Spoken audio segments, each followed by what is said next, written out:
네, 오늘은 이 가운데 3절부터 6절까지 말씀을 중심으로 해서 고난 가운데 위로하시는 하나님, 이런 제목으로 하나님의 말씀을 함께 나누겠습니다. 우리가 읽은 1절부터 11절 사이에는 위로라는 단어가 여러 번 반복해서 나오고 있습니다. 여러 번 반복해서 나온다는 것은 이 1절부터 11절 사이에 중요한 핵심 단어가 위로다라고 하는 것이죠. 그런데 위로라는 말만큼 많이 나오는 단어가 고난입니다.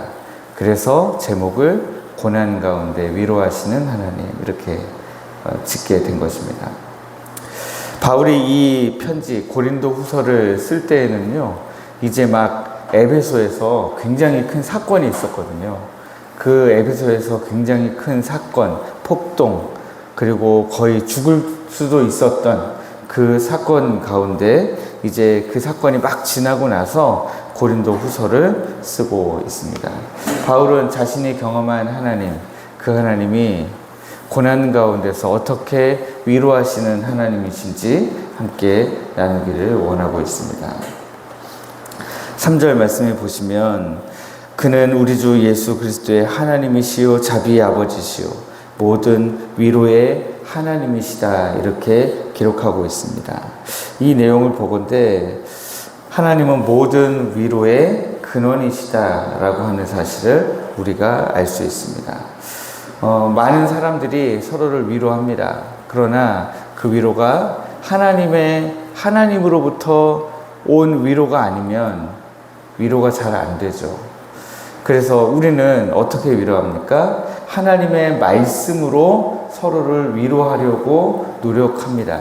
하나님의 말씀으로부터 나온 위로는 힘이 있고 능력이 있습니다. 그러나 세상 사람들은 위로하는 게 참 어렵죠.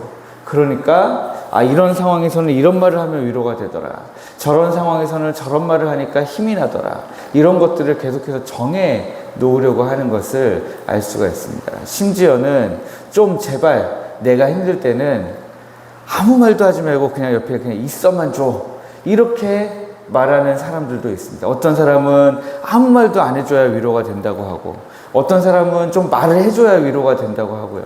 그래서 세상 사람들은 자기네들이 이럴 때는 이렇게 저럴 때는 저렇게 하는 매뉴얼을 만들어 놓고도 힘들어요. 그러나 우리는 어떻습니까?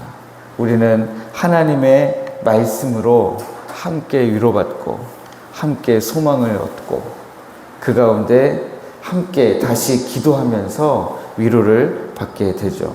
그런데 이 하나님의 위로는 목적이 있습니다. 그냥 우리를 위로하시고 우리로 하여금 다시 힘을 내게 하시고 끝나는 것이 아니라 목적이 있는데, 그 목적이 4절입니다. 우리의 모든 환난 중에서 우리를 위로하사 우리로 하여금 하나님께 받는 위로로서 모든 환난 중에 있는 자들을 능히 위로하게 하시는 분이 바로 우리 하나님이시라는 거예요. 그러니까 제가 환난 가운데에 있다가 하나님의 말씀으로 혹은 하나님으로부터 말미암아 위로를 받게 하셨는데, 그 이유는 환난 가운데 위로받은 그 위로를 가지고 또 다른 환난 가운데 있는 성도들을 위로하게 하시려는 하나님의 뜻이다라고 하는 것입니다.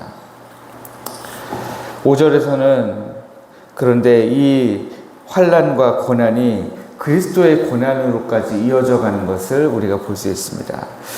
우리 그리스도의 고난이 우리에게 넘친 것 같이 우리가 받는 위로도 그리스도로 말미암아 넘친다. 왜냐하면 그리스도께서 받으신 고난만큼의 고난을 우리가 받지 않았기 때문에, 그리스도께서 십자가에서 죽으시기까지 그가 당하신 그 모든 고난으로 우리를 위로하신다면 우리는 위로를 받을 수밖에 없다라고 하는 것입니다. 저는 어렸을 때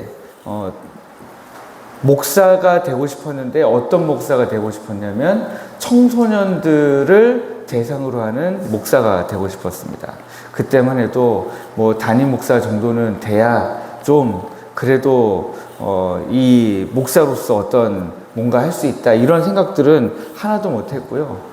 목사가 되고 싶었습니다. 왜냐하면 청소년들을 위로하는 목사가 되고 싶었어요. 그러면 청소년들을 위로하려면 저는 자격 조건이 이게 있어야 된다고 생각했습니다. 그들이 겪는 어려움과 그들이 겪고 있는 아픔과 그들이 겪고 있을 고통, 이런 것들을 마음에 새기고 알고 있는 사람이 그들을 위로하는 목사가 되어야겠다. 그런데 그런 면에서 보면 나는 조건이 충분한 사람이다. 저는 이렇게 생각했습니다. 왜냐하면 저도 굉장히 어렵게 자랐기 때문에, 어렵게 자랐고 그 청소년들 중에 불우하다고 이야기하는 청소년들 중에서도 그래도 우리 목사님 얘기 들어보니까 내 어려움은 아무것도 아니네 라고 말할 정도의 어려움은 저도 겪고 자랐기 때문에 그래, 내가 청소년들을 위한 목사가 되어야 되겠다, 이런 생각을 저는 했던 것 같습니다. 그렇습니다. 우리는 그 정도 어려움을 겪은 사람이 와서 나를 위로하면 좀 그 위로가 되죠. 그런데 그 위로를 위해서 주님이 먼저 우리를 위한 고난을 지셨고, 또 우리의 삶 속에서도 여전히 우리가 당하는 그 모든 어려움 가운데서도 주님이 위로하시면서 다시 그 위로를 받고 얻은 힘으로 다른 사람들을 도우라, 그렇게 말씀하고 있는 것입니다. 7절부터 11절 사이에는요, 사도 바울이 자기가 당한 그 고난을 이야기하고 있습니다. 방금 제가 어릴 때, 청소년 때까지의 힘들었던 그 힘듦이 있었기 때문에 그것을 그냥 그 힘듦에서 멈춘 것이 아니라 그 힘든 가운데서 하나님이 저를 어떻게 위로하셨고 어떻게 살려내셨고 했던 경험이 있으니까 다른 청소년들을 도울 수 있다고 생각했습니다 라고 말씀드린 것처럼, 사도 바울도 지금 하나님이 어떤 하나님이신지, 위로의 하나님이시고 그 하나님이 왜 그런 위로를 주시는 하나님이신지, 그리고 우리보다 더 심한 고난과 환난을 겪은 예수 그리스도로 말미암아 우리가 어떤 은혜를 받을 수 있는지 언급하면서 사도 바울은 나도 그 어려움을 겪었다. 그러니까 그 어려움을 겪은 내가 이야기하는데 고린도 교회 너희들도 위로를 좀 받아라, 그렇게 이야기하고 있는 것입니다. 사도 바울이 겪었던 어려움은 무엇입니까? 사도행전 19장에 기록된 사건이에요. 사도행전 19장 21절 이하에 기록된 사건인데, 사도 바울이 에베소에서 복음을 전하고 있을 때에, 그때에 아데미 여신상을 만드는 사람들이 있었거든요. 이 사람들이 자기네들이 직접 만드는 게 아니라 이제 사장들이 있고 그 밑에 이제 아데미 여신상을 만드는 사람들이 있잖아요. 그런데 보니까 자꾸 바울의 복음을 들은 사람들이 아데미 여신상을 이제 구입을 안 하거든요. 그러니까 이 사람들이 다 모여가지고 사도 바울 때문에, 이 바울 때문에 우리가 이 업이 끊어지게 생겼다 하고 폭동을 일으켜가지고요, 사도 바울과 함께 같이 다니던 가이오와 아리스타고라고 하는 두 사람을 붙잡아다가 이 사람들을 데리고 광장으로 달려가면서 막 죽일 듯이 막 폭동이 일어난 장면입니다. 그리고 나서 사도 바울이 어떻게 했습니까? 이 사람들 구해야 되잖아요.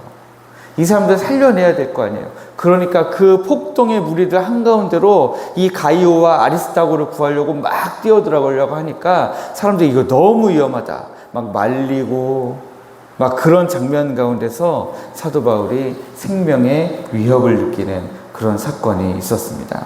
얼마나 이 고난이 심했는지 8절 후반절에 보니까 힘에 겹도록 심한 고난을 당하여 살 소망까지 끊어졌다, 그렇게 기록하고 있습니다. 그리고 나서 이어서 9절의 초반에 보니까 우리 자신이 사형 선고를 받은 줄 알았대요. 그 정도로 힘들었던 거예요. 그 정도로 에베소에서 당한 그 폭동이 정말 사도 바울이 느낄 때는 가장 위험한 순간이었던 것입니다. 이런 상황 가운데서도 사도 바울은 그런 고백을 합니다. 자신들이 자신을 의지하지 않고 죽은 자를 살리시는 하나님만 의지하게 하시려고 하나님이 그 고난을 주셨다. 하나님만 의지하게 하시려고. 여러분, 지금 여러분들은 어떤 고난과 어떤 환난 가운데 계십니까? 어떤 고통 가운데 계십니까? 어떤 어려운 문제가 자꾸 여러분들의 발목을 잡고 놔주지 않고 있습니까? 쉬운 게 하나도 없죠. 다 어렵습니다. 그런데 그 고난, 그 고통, 그 문제, 그 어려움들 하나님이 허락하신 이유가 있다라고 하는 것입니다. 그리고 그 가운데 우리 하나님이 그 모든 어려움들을 허락하셨음에도 불구하고 그 가운데서 우리가 당하는 그 고통과 고난의 감정, 그 마음을 모르시는 게 아니라는 거예요. 그래서 그 고난을 이겨낼 수 있도록 그 고난 가운데서 오직 하나님만 바라보고 하나님만 의지할 수 있도록 하나님이 계속해서 위로하신다라는 겁니다. 그게 바로 고난 가운데 위로하시는 하나님의 은혜죠. 어떤 사람들은 고난을 주신 분도 하나님이시고 그 고난 중에 하나님을 바라보도록 위로하시는 분도 하나님이시다. 그러니까 한마디로 정의해서 우리 하나님 그러면 병 주고 약 주고 하시는 분이냐? 왜 하나님은 병 주고 약 주고 그렇게 하시냐? 그런 분들도 있습니다. 그러나 이것은 병 주고 약 주고의 문제가 아니라는 거예요. 하나님은 우리가 오직 하나님만 바라보기를 원하십니다. 오직 하나님을 의지할 때에만 그 고난을 이겨낼 수 있다고 하는 사실을 우리의 삶 속에서 우리에게 각인시키고 싶어 하세요. 우리가 우상 섬기는 것을 너무너무 싫어하십니다. 하나님 아닌 다른 우상들, 우리의 능력들을 의지하는 것을 정말 너무 싫어하세요. 그것을 가르쳐 주려고 하시는 거예요. 그래서 오늘 이 아침에 우리 성도님들 이것 하나 기억하시면 좋겠습니다. 모든 고난 가운데 위로의 하나님이 우리와 함께 계시다 하는 것입니다. 우리 하나님이 우리와 함께 하시면서 우리를 여전히 위로하시고 우리와 동행하고 계신다라고 하는 사실입니다. 그래서 오늘 하루 여러분들이 그 하나님의 위로를 붙잡고 오늘 하루 승리하시기를 주님의 이름으로 축복합니다.